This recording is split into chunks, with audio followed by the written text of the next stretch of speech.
What makes a good wide receiver prospect?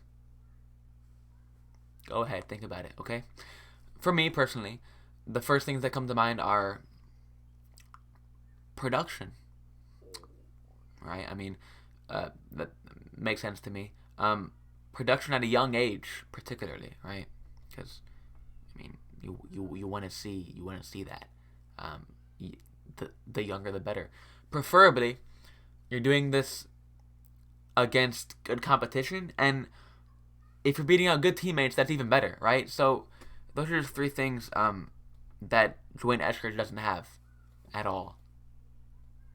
Uh, don't don't draft him. I don't think actually. Let's see what I say here. In 2016, D'Wayne Eskridge plays wide receiver. In 2017, he plays wide receiver. In 2018, he plays cornerback.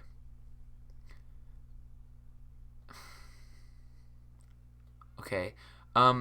In 2019, he breaks his collarbone and redshirts, and in 2020, he's decent. In 2016, he's fifth on the team in receiving. Okay, Corey Davis puts up 1,500 yards on this team. Okay, so Corey Davis, a proven decent NFL commodity, puts up 1,500 yards, 1.5 thousand receiving yards in one season. Okay, in 2017, Corey Davis leaves, gets drafted fourth overall, and D'Wayne Eskridge leads the team in receiving with a whopping 500 yards. Okay, the third and fourth receiver were about 400 yards each. So or second and third rather. So not very good. In 2018, he's second on the team in receiving as a 22-year-old with just 700 yards. Okay, the freshman Jaden Reed beats him out in every single stat. Okay, and he transfers to Michigan State because he's actually good at football. Okay, in 2019, he plays both ways, so he wasn't good enough to, I don't know, just do your own mental gymnastics there to justify that. But he mainly plays cornerback and puts up just 73 receiving yards in 4 games before he breaks his collarbone and redshirts. At this point, he is not among the top 2,000 players in college football. He's not good. He will never be good, and he will never be drafted high. Oh, wait a second. Because as a 2020-year-old, as you know what I meant, as a 24-year-old in the year 2020, in just 6 games, he puts up nearly 800 receiving yards and 467 special teams yards with a touchdown. He makes Bruce Feldman's freak list at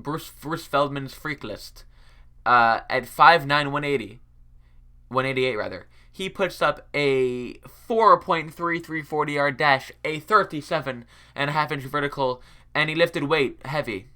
Okay, he led the nation in yards per reception in his final year, and he's first in the country in yards after catch per reception.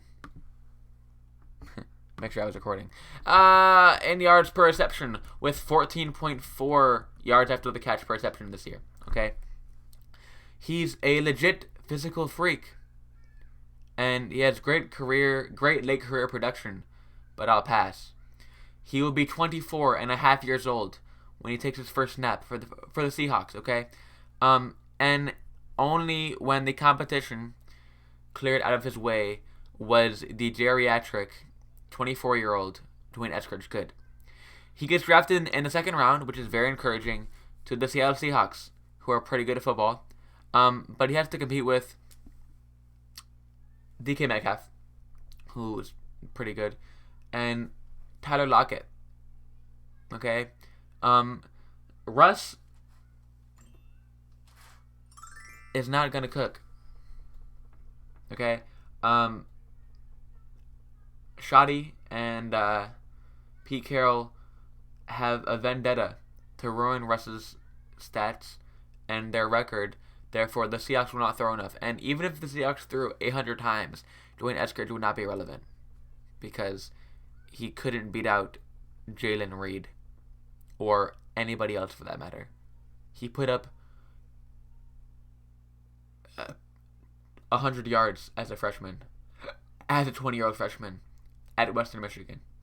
Okay, you don't want 24-year-old breakouts from Western Michigan who did it in a shortened season. Okay, that's not a good competition or recipe for success rather. If everyone in your league is savvy, you can take him as like a draft capital shot in the late second, early third maybe. No, more like early third.